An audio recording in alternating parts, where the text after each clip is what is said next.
Okay guys, unboxing tayo. Pinakamalaking box. Nandito. Bubuksan na namin.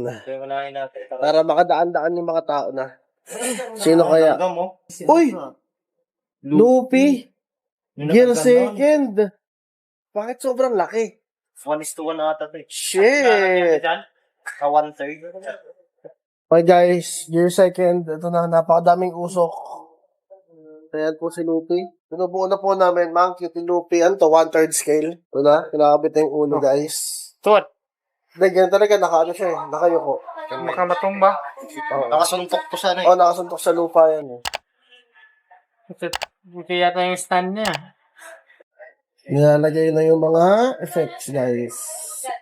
Mga usok-usok ng gear second. Ayan na, nalagay na lahat ng usok. Hello. Usok na lahat oh.